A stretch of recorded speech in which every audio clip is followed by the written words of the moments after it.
Hello, my name is Carol May Whittick and welcome to Her Conversations, Tools for the Awakening Woman. Her is an acronym for Higher Energetic Resonance. This is the optimal state to embody in order to attract our highest desires. Who is the awakening woman? She's a woman who's seeking a greater possibility in her reality and looking for solutions. She knows being awakened is not a lofty ideal but a necessity. If she can transform herself, she can change the world. Her conversations will introduce you to talented women who will speak to your spirituality, your sensuality and soul. They share their stories and explain how they are in service to the world. So let their words and these conversations embolden and inspire you. My guest on this week's Her Conversations is Starseed, Alchemist and Shamanic healer Yvonne J Douglas. During our conversation, we talk about her work as a healer and helping women transcend trauma. Yvonne also shares her experiences of overcoming abuse, addiction, and the tools and practices that have assisted her growth. We also talk about discovering your soul family and how many highly spiritual people are sadly misdiagnosed and medicated. But as always, I begin by asking my guests, Her is an acronym for Higher Energetic Resonance. When do you feel you're most her? I feel my most her when I am working with my clients, especially in a group setting. I just feel in that space of real empowerment and making a difference in people's lives. And yeah, I just feel amazing when I'm in that space. Really, yeah, on a spiritual high kind of thing. Mm-hmm. Yeah. Perfect. Thank you.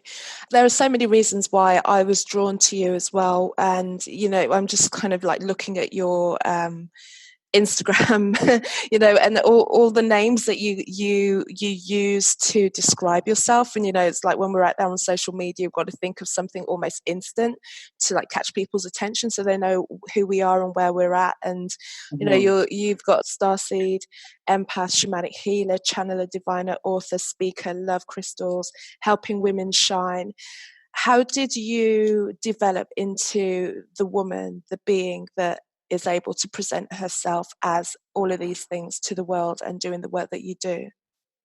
That's a good question. How did I develop? So I guess I went on an inward journey of self-discovery for myself. So living a life, just a normal kind of humdrum life, working in the corporate industry. I was married, I had 2 children, still have them. And, I was going to say, beautiful children, and but not really feeling happy, feeling quite depressed, feeling unfulfilled, and suffering with weight problems, always putting on weight, couldn't control that, and just not feeling happy. So there came a time in my life when I had a bit of a breakdown, actually, because I suffered from depression a lot. Even as a youngster, I suffered from depression. And being on antidepressants and nothing really working. So I had a bit of a breakdown because there was some family stuff that went on, which was really distressing for me. And I went into therapy. And I had 7 years worth of psychodynamic therapy. And it really opened my eyes to a lot of the dysfunction that I'd come from within my family and a lot of my own dysfunction and what was going on for me. And that really helped me a lot, actually, to make a lot of changes in my life. So I carried on, and then in life, and I remarried. So I had divorced the father of my children at that point. And then a few years later, after the counselling, I remarried again. And that was going okay. But then again, things just came to a head. My eating got out of control again, and drinking was starting to get out of control. And I ended up in rehab because I had another breakdown and ended up in rehab. And in rehab, they took me off sugar and white flour products. And I can't even begin to tell you the sort of things that I was starting to feel and remember. And I started to remember sexual abuse from a very, very young age, which I'd hidden in my subconscious, that it all started to come up. So that was a real transformative time in my life, going through rehab, because I was then really able to look at some of the real core issues that I had been suppressing for many, many, many years. And when I came out of rehab, I then decided to change my career. I went and studied coaching, and then I studied counselling, and continued to evolve as a person, and still continue to do so. And so the more I shed a lot of my stuff, my issues and my problems and my past, the more I made space for like the spiritual person that I am to shine through. And in 2012, I had my spiritual awakening, and it was phenomenal. And I started having so much spiritual phenomena, astral traveling, and just connecting with spirit, connecting with my guides, connecting with my ancestors, and the rest is history. Really, it's just been ongoing like that. So that's how I've developed. Really, it is by really taking a look within and finding all the answers to my problems, my issues, and becoming the woman that I am today. I like that. And you know, you mentioned there was a lot of trauma within the family, and I think it's more and more people are really accepting that. You know, every one of us have different levels of trauma, and some of us deeply embed the trauma, and like you say, we find a way of suppressing that. And you know, some people will manage to get from the start of their lives till the end of their lives without ever dealing with it, even though there'll be levels of dysfunction, and they'll just kind of put it down to, you know, fate and life and everything like that. And you were actually, once you removed your stimulants or your drug of choice, which, you know, was food in a way to do that, that all of this stuff started to come up. Do you think that as you started to open up these parts of yourself and really face the healing that you were going through, in terms of like, was it like a reliving, a reenactment of that? How did that start to then work with your position within the family? Like, did you decide to, or did you want to go to anyone within the family to say, listen, I'm remembering these things, you know, that, you know, to then maybe explain why? Because if you were feeling that way in the family, it's highly unlikely that you were the only one. You know, did you go back into the family and then start to say, I've started to reveal these things within myself? Yes. Did you kind of turn back and think, you know, let me see, and how did that go? You know, I've got an idea how it might have gone, but I just want to hear from you. Yeah, I did. I was quite vocal, actually, and I did go to my mom and talk to her about what my stepdad did, and she was aware. She knew that he was emotionally abusive and psychologically abusive to me. But then when I mentioned about the sexual abuse, she said she wasn't aware of that, and she was very sorry. But I also sort of like spoke to like my sister and other members of the family, brothers and that, and because I kind of felt like I found some answers and I feel happier, and I wanted to share that with them so that they could also go on that journey. But I also actually wrote a book. I wrote Hungry for Love, which detailed my whole life up until 2011, because that's when it was published, and I mentioned everything in there basically. And I did change all the names of family members and stuff just to protect them, but I got a lot of backlash from the family, because, you know, they said, oh, you should keep family secrets, you shouldn't be airing your stuff in public and things like that. So, and that, there was a lot of backlash. And, you know, even now certain family members don't have a relationship with me for various reasons. The book could be one of them, and some for other things that where the dysfunction still continues. So it's been a very difficult journey, because I've come to realize that that even though people are blood, it doesn't necessarily mean that you have to have a relationship with them or a close relationship with them. And that keeps happening. It's like, it feels like one by one I'm losing family members, and yes, I have to deal with that pain as well, and let them go in love and light, and just wish them all the best.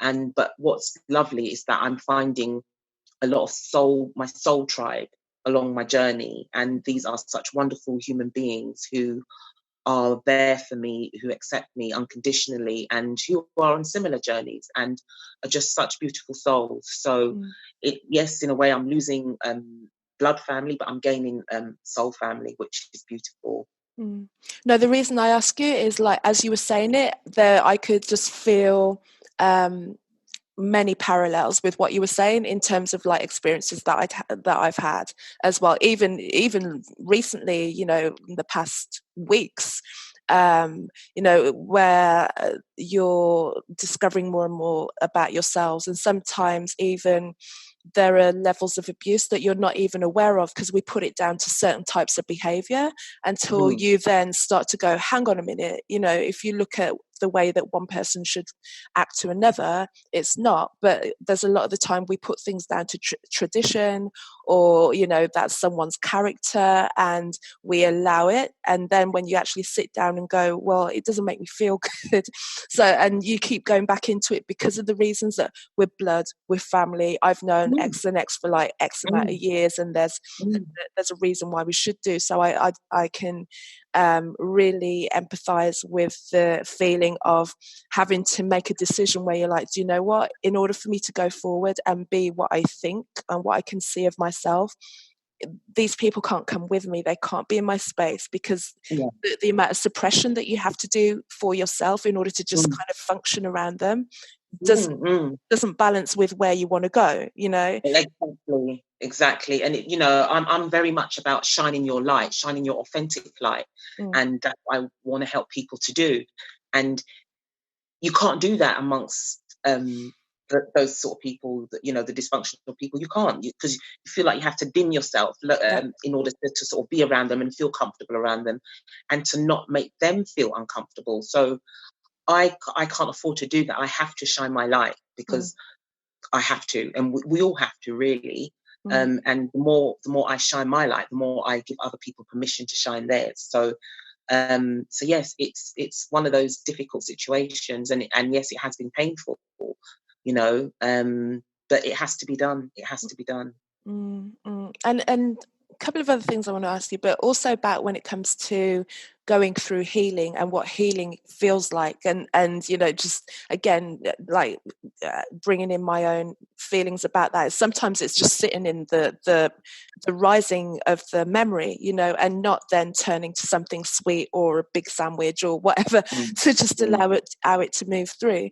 What tools did you use and learn when you realized that you didn't want to go and turn to the food again?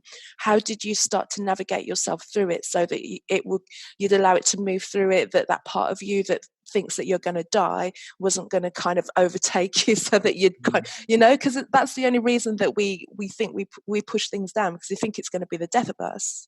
Yes, absolutely. Well, in when I went to rehab, I was then, it was a stepping stone from, and then going into Overeaters Anonymous. So that was something that I attended for a good few years, actually, after rehab, where I learnt to look at my food and look at my association with food, my relationship with food, and to cut out the white sugar and white flour products, just to continue doing that. And that kind of helped get rid of the cravings. And then really, so when things did come up, instead of going to the food cupboard, I would pick up the phone and talk to someone, or just sit in the pain and embrace it, or etc. And that's been a continuous journey. And I'm not going to lie and say that it's been an easy journey, because that was, rehab was in 2006, 7. So since then, there have been times when I have kind of sometimes gone back, because, things happen in life for me, and I have sometimes still comfort eated, but I've never actually gone back to how bad it used to be. But it's something that I continue to watch and work on. And but I do find when I'm not eating for comfort and when I'm not using food, I don't want to eat as much at all. I feel full so much quicker. It's amazing. When you eat addictively, you will never, ever feel full. You will never feel full because you're trying to fill a hole that needs something else. And that something else could be love, self-love. And it could also be that the soul needs nurturing. So I say to people, nurture the soul and not fill the hole. And tools for that or practices around that, what would you suggest? So, I mean, for me, don't have any crap in the house. Yeah. I tend not to buy, if I feel like I want to go and have something, naughty, I'll have to go out and buy it because I don't buy it in my weekly or daily shop or whatever. And yeah, and so I fast from time to time as well. I do intermittent fasting, or the other day I did a 3-day liquid fast, and I use Irish moss or sea moss and things like that. That really helps, So it's a lot. There's practical things, and there's other things. So meditation. So that's another thing where that helps nurture my soul, so I feel more. I suppose feel more satisfied with life. Self-care, lots of self-care. Connecting with nature, connecting with people as well, because addiction is really about a disconnection from self and disconnection from others. So it's really important for me and people who do suffer from addiction to feel connected, be connected to yourself, be connected to my emotions and embrace them, honor them, respect them, and allow them. And also to be connected to other people. That's really important. Great, thank you. And the other question that came up while you were speaking is, because I've had, I don't know if suspect is the right word, the ideas that especially the elder women, the matriarchal level of my family, many of whom have passed now as well, but there was a lot of mental illness happening within them. And a lot of things that they used to talk about that didn't really make sense. But then years, as I've kind of moved on and understood spiritual practices and phrases and wording and what's possible, is actually looking at it and thinking, do you know what, I think that they just had many heightened gifts, but they didn't know how to use them in this world, and it just got twisted. Do you think that that's a thing? Have you experienced that within your family, or yeah, how would you definitely speak on that? So I do feel that a lot of people have got spiritual gifts that are unrecognized, and then they become a label, a negative label. Even like autism and Asperger's, these people are just very spiritually gifted. They are different, but there's nothing wrong with them, and to be drugging them up and labeling them, I think it's wrong. They just have a different way of looking at things and experiencing things. I remember looking at a list of symptoms in women who suffer from Asperger's. I saw that list about 6 months ago, and I could tick off nearly 80% of those symptoms. And I was like, okay, then.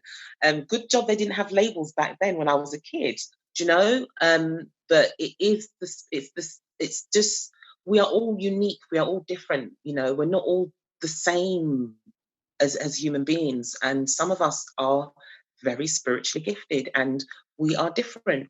And it's such a shame that this is not recognized properly, but given a negative label. And many people do suffer because of that. They do then end up with mental health problems. They give. For me, I see that a lot of children labelled with ADHD or ADHD, they give them Ritalin, and then they end up on drugs because Ritalin is a drug. Yeah. And once they come out of school, they then turn to other drugs to self-medicate, but they're not nurtured in the right way as a very powerful spiritual child. And like you're saying, you've got these heightened beings that are coming up, and you expect them to sit in a chair for 8 hours a day, listening to nonsense, especially when they, in their soul, will know that it's, the world's not.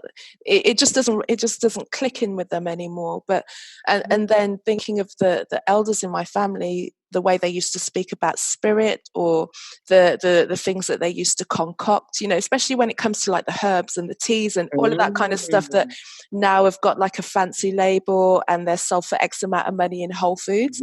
This is the kinds of stuff that I know what we used to do.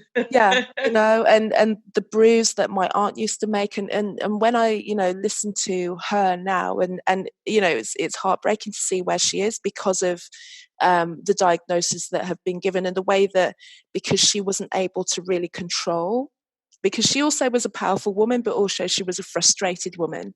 So you can imagine how that comes out, particularly to her own children, So their relationships now are very strained, and she's very isolated. And, they'll just kind of make sure that she's okay, but there's not that connection anymore. So, but when you go and sit and listen to her, and I've sat in her presence and listened to her talk for hours, knowing what I know about spiritual practices and the way that things are seen, you can listen and you can hear a lot of truth coming through there as well, muddled in with the disappointments of life and everything like that. But there's a thread of something coming through, and it's it's just one of those things to realize that they walked before us, but they weren't recognized.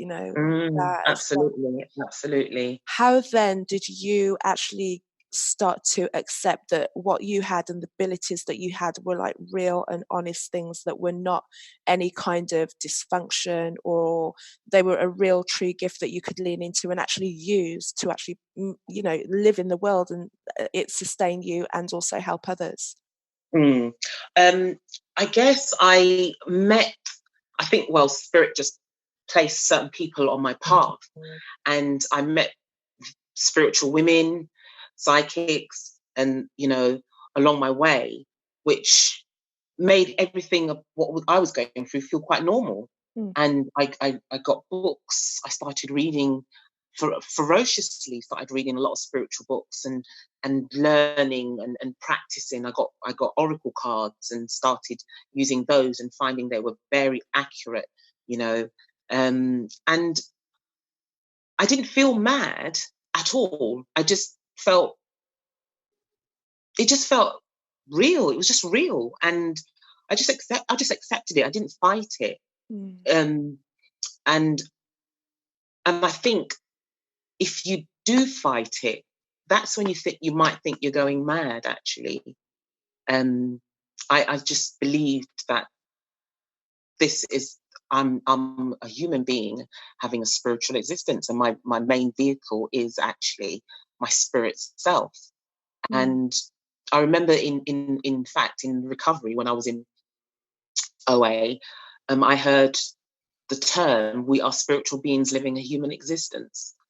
And when I first heard that, it really triggered something in me. It triggered this curiosity, and it was just like, that makes so much sense.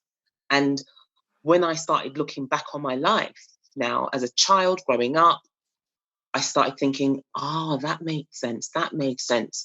Because I used to have a lot of deja vu moments, and I can't wear watches because, especially when I was young, they would stop working on me because of the energy that I emit, because of being a natural healer. And I also remember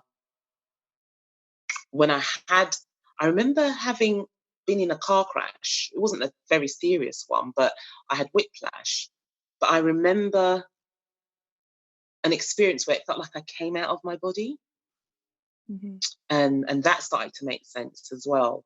And then when I also had some healing around the sexual abuse, I then actually saw myself as a baby coming out of my body and seeing it actually happen, because I was actually a baby when it first started. And that was like, wow,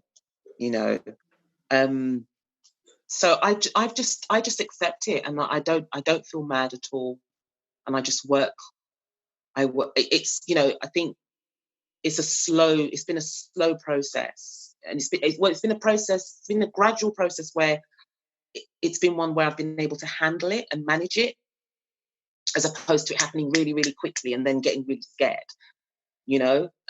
So that's how I've managed to get through it. What would you say would be your main offering at the moment in terms of healing and so forth? Well, I heal on a soul level.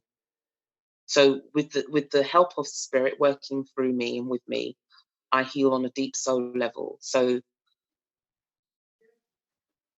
I can help people get to real core issues and the traumas that might be locked into their bodies, the trauma that's trapped, and I can help bring that out. And I can do that through various means. So there's something that we do call, as a shamanic practitioner, soul retrieval, where we bring back essence of the soul that's gone off due to trauma. We bring that back so that the person can start to feel whole again. And even with the counselling sessions that I do, people can get to really look within and reflect and just work through their stuff. I have this, I guess, as a healer, people just automatically can open up to me. You know, many times people have said they will tell me something and they will just say, I've never told anyone that before. And that happens a lot. You know, and the healing meditations that I'm doing at the moment as well, they're really powerful. So I do that in a group setting, and people just go into a meditative state, and I bring in my guides and my healers, and they just do what it is they need to do for the clients that are there. They just do the healing for them, and based on the particular theme that I might be working on. So yeah, the healing is deep. It's deep. It's powerful. Yeah. And do you notice that there's a theme or like a recurring reason why people and women, is it mainly women that you work with? It's mainly women I work with, yeah. Yeah. Is there something that you find is like a common theme why that you're seeing more and more of the reason why they're talking about a particular thing, or is it more across the board? There is a theme amongst most, not all, but there is a theme of sexual abuse.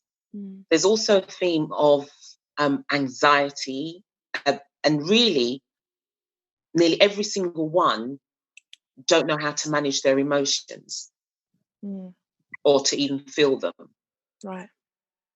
And that is a major theme or issue with a lot of people. Why do you think it is that so many of us don't know how to handle our emotions, don't know how to handle everyday anxiety, or why there seems to be it's either there seems to be a rise in anxiety, or more people are just openly talking about the fact that this is how they feel generally?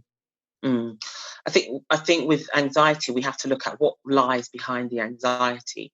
And more often than not, it's that people are actually avoiding their emotions. And so they get into such an anxious state because the emotions are not given the space to be free and flowing, because our emotions are supposed to just flow. We're just supposed to allow them to flow. We're supposed to accept them and embrace them. But we live in a society where emotions and sensitivity is seen as something to poo-poo, really, you know, have the stiff upper lip, and that's the sort of like the European version, and then the West Indian version is don't let me give you something to cry for if you cry, you know. Yeah. And it's like, and we can joke. I mean, I've been to so many comedy shows where that is a main joke. Don't let me give you something to cry for. You know, we kind of laugh at that, but actually, it's very serious. And even with men as well, men don't cry. Men are supposed to be strong. That's a load of nonsense. You know, men are very sensitive as well, and sometimes even more so than women. We've not been allowed to be the emotional being that we are. You know, people don't. So a lot of our parents didn't even know how to manage their own emotions, much less allow their children to manage theirs. And it's just been a repetitive pattern. It's like in the DNA, where our emotions are just not valued and valid. So it's no wonder that so many people are struggling with managing, accepting, and embracing their emotions. But it's vital that we do, because our emotions are very powerful. And if we keep them all in there, then it's going to cause illness. It's going to cause anxiety, depression, cancer, blood pressure, diabetes, all that kind of stuff. Physical illness is the last manifestation of emotional, spiritual, and psychological things that are not being addressed. Yeah. And it's then how bringing that to the fore with people, so that they can actually have that conversation within themselves, so that, you know, if you feel sad, or if you feel angry, or if you feel tearful, or if you feel confused, or if you feel jealous, that these are just states of feeling and letting it come out. But I hear you with the, you know, especially within the West Indian community, it's to be like the man, you know, and so many of the men are failing in the role that has been set up for them, that they flee. And then the women are left then to pick up the pieces, be the man, whatever that is, even though there's like an absenteeism, so we don't even know what that's meant to be like. And then on top of that, be the woman, the householder, all of the emotional things, you know. So it just, like you say, the way that it manifests with so many physical ailments at the end of their lives, you can see if they've spent like 50, 60 years just, you know, pushing through and pretending that things aren't on happening underneath the surface, then you know, and then the only thing that they then do have is religion, which only gives you a certain amount of space anyway to you know, talk on the way that you're smiling, because no one's going to see it. You know because you're like, I saw there was a look on your face and like, she knows, and then it's like, but this is a podcast, so you need to explain yourself. I will mention some of this in my new book, because I'm writing a new book. I've been writing it for years, and it's, you know, I do feel it's a bit overdue, but and so the book is about my journey from Christianity to spirituality. So that would be quite an interesting and perhaps a controversial book. Do you know what? And I hear you on that one, because I've been like putting this book together for a long time, so I understand the long book thing that I'm getting tired of myself. But also as a PK, right? So I was like a pastor's kid, and then moved into this. But my father passed, so when I was very young, so I've always wondered, you know, who I would be or what conversations we would have had he have still been alive, you know, because he was a prominent man, you know, like certain people still talk about him to this day, and he passed in the 70s. You know, so, yeah. So there's a lot, you know, but obviously I'm on a different path now. So when I then go back and visit, you know, my parents' family, especially the ones that were like deeply involved in them in the church, you know, the fact that I'm a vegetarian is confusing enough. Let alone else. Yeah, absolutely. You know, but tell me about your thoughts and your journey from Christianity to spirituality, because, you know, So I was raised as a Jehovah's Witness. Wow. Yeah. And, you know, I was so devout. Literally, I got baptized when I think I was 15. I was the first of my siblings to get baptized, and I wasn't the oldest. I was the second oldest. So I got baptized before my older sister, because I was so devout and really thought, yeah, this is it. And, but then, because of the depression that just kept plaguing me, I started to question, this ain't right. I shouldn't be feeling so depressed. I'm doing what I'm supposed to be doing. I'm serving God. I'm doing what I'm supposed to do. I'm praying and this and that. And I'm so depressed. And it's only when I got to starting my counselling, I started to see things from a different angle, and slowly I moved away from the religion, because I was getting the answers that I needed for my state of mind from this counselling. And you know, as you know, I got a lot of what's the word again, backlash, I guess, from family, that, you know, they were disappointed in me for leaving and stuff like that. But I just found the answers that I needed elsewhere, because it was not working for me. It was just, I felt it was just exacerbating the problem, you know. And when I look at a lot of people that are still, that I grew up with, whether be it family or friends, I just see them and I don't see no light shining in them. I literally do not see a light shining in them. Yeah. And they ask me, when are you coming back? And I'm thinking, I ain't.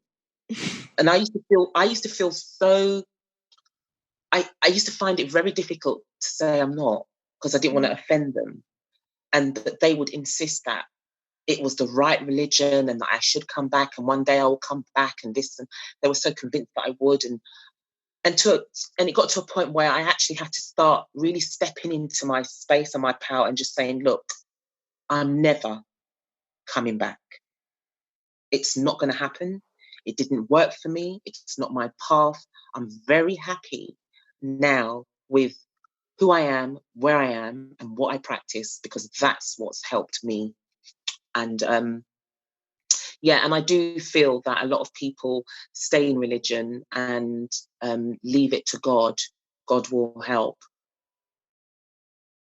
And they're not improving in any way. I'm not saying all, because I'm sure it works for some, but I just, no, it's not for me.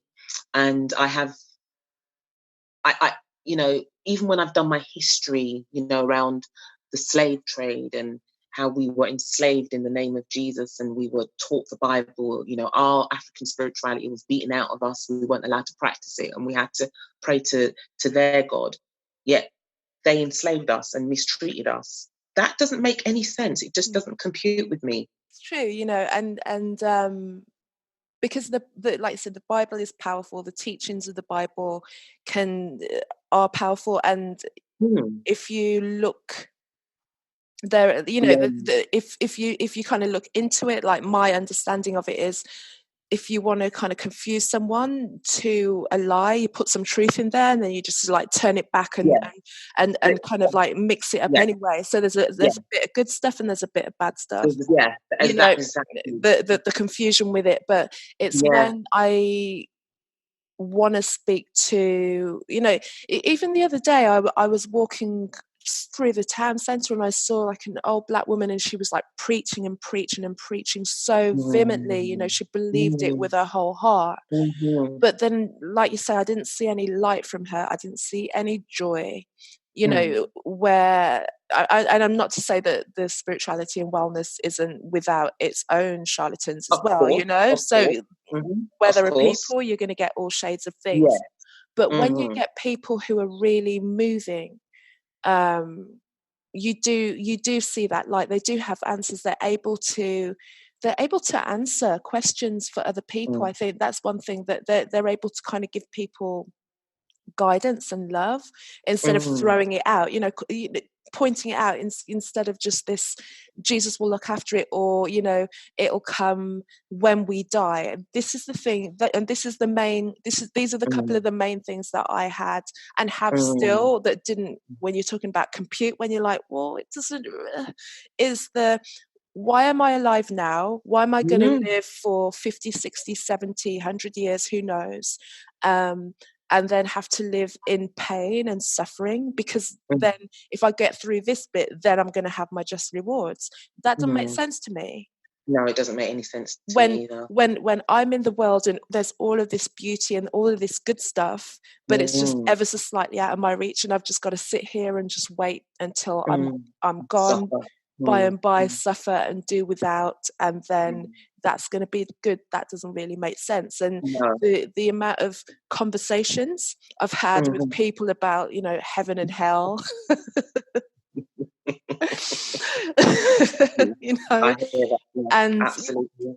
that you know, we're going to this fiery pit in the ground, and the punishment that we're going to give us, and God's going to smite us, and even when I started to really listen to the you know, the ways that services are led, because my mum moved from Pentecostal into more Church of England church for her own reasons and her own dissatisfaction with that, is You know, and there was one time I went back with her once to just have a communion, and it was just the wording. It's like, we are not worthy to eat the crumbs from underneath your table, and you're just like, what?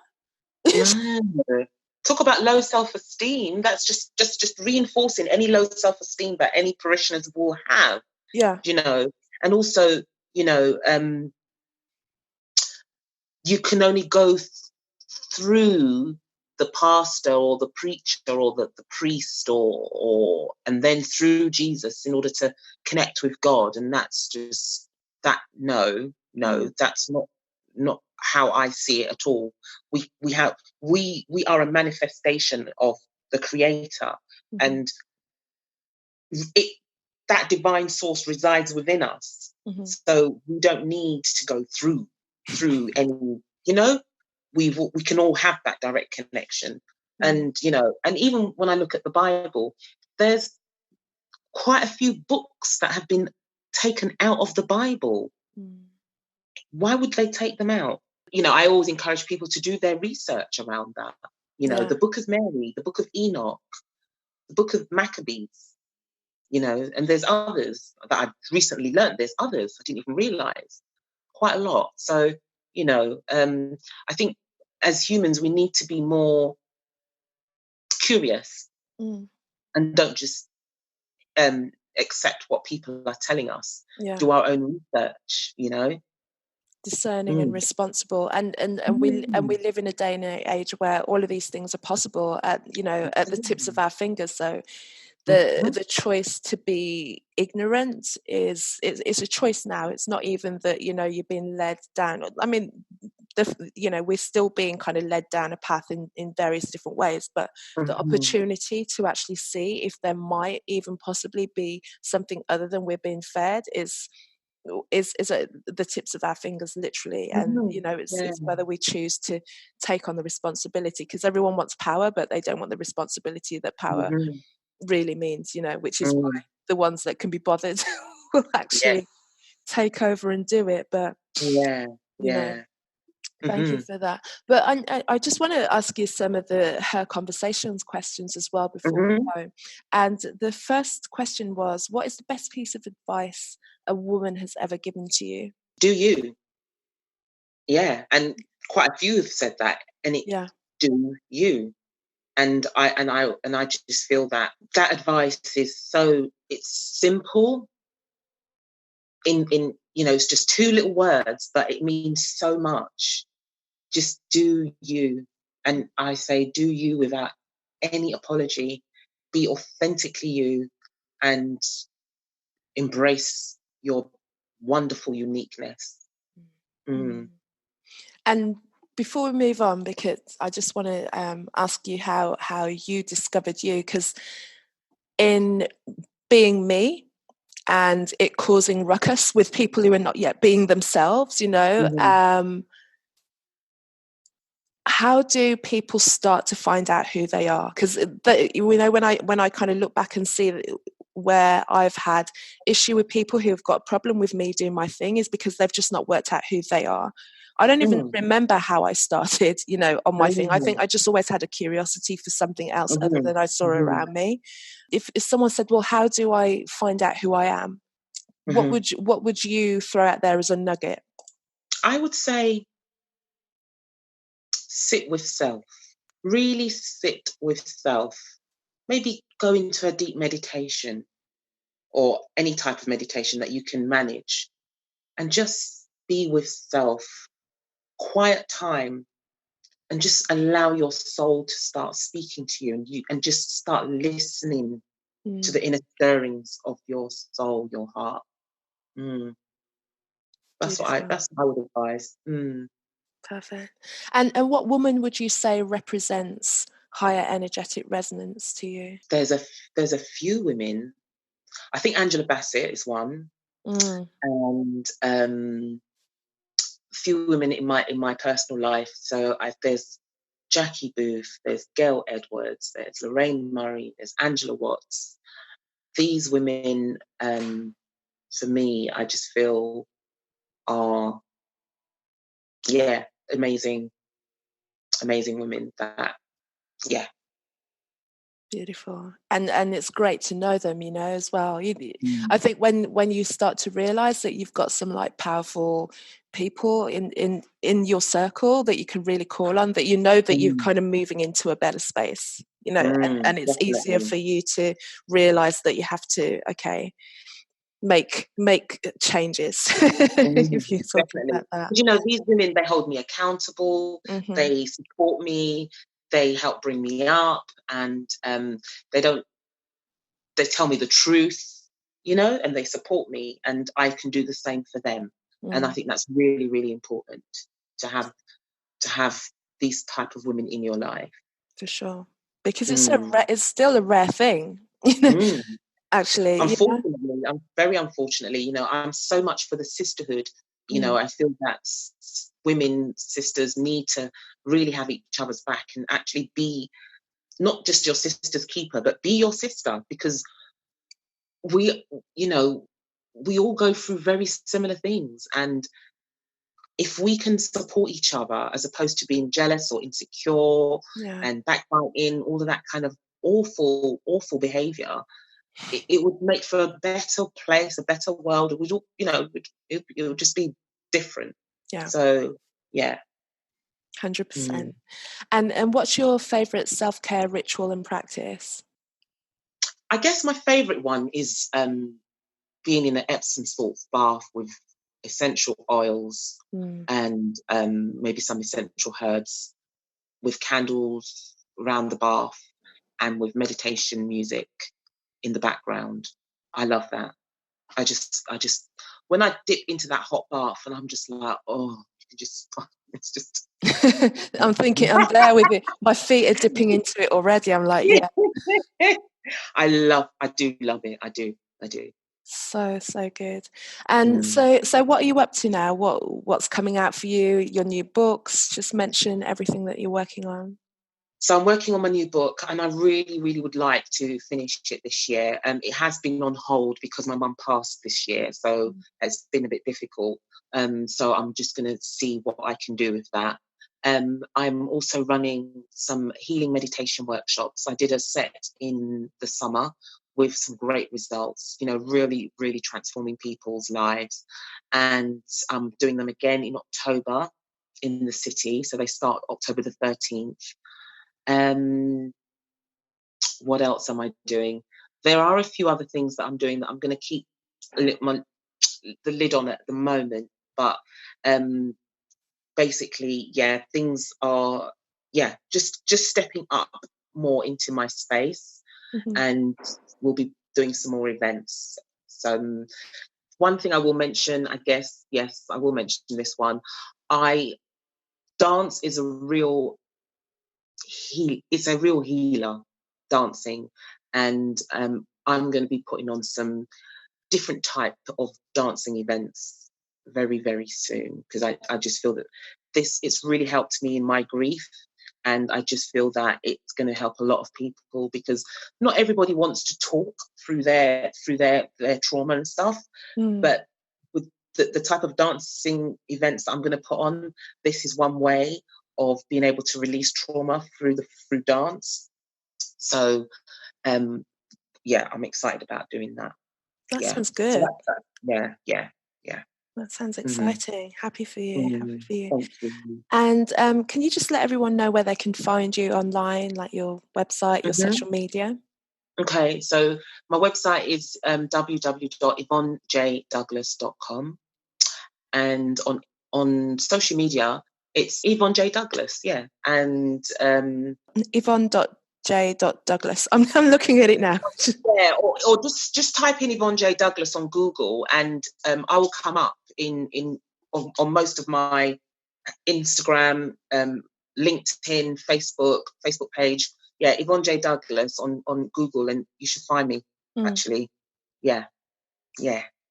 Perfect. That's it. That's everything. That's everything that I wanted to. Well, actually, I could speak to you about so much more, but let's keep it contained, and I'll keep an eye out for the dance things as well. It sounds Yeah. a really interesting way of working through it, especially like you say, working through trauma and in particular something like grief as well, which is something that is still not discussed in the wide, and it's something that we all have to experience at some point, you know, and then absolutely. It's like, how do you you know, because there seems to be like no one really knows how to grieve, or when you should grieve, or when it should be over, because there's no time on it. It's one of those things, it never it's like rolling, it's like waves, and waves. So and I hear you. Yeah, so we have to make space for grief, and I think again in this society there's not enough space made for grief. And it's really important that we get back to how we used to do things, where we had grief rituals and things like that, you know, so that grief gets its space and it gets its respect, and it helps us. And, you know, when you grieve properly, you actually open up your heart more and make more space for love. It's amazing when you grieve properly and when you make time for it. Yeah, so. Much needed. Much needed. Perfect. Thank you so much, Yvonne. I just wish you an amazing day, and thank you for coming on Her Conversations. You're welcome, and you too. Have a wonderful day, yeah? All right. Take care. Thank you, Yvonne, for joining me on this week's Her Conversations, and thank you too for listening. You can find out more about me on my website, which is carolmaywhittick.com, and also you can follow me on Facebook under the same name, and on Instagram under Casmic. That's CAZMICK. Look out for the relaunch of Her Life Academy soon, and until then, I'll speak to you next week. Have a great one. Bye.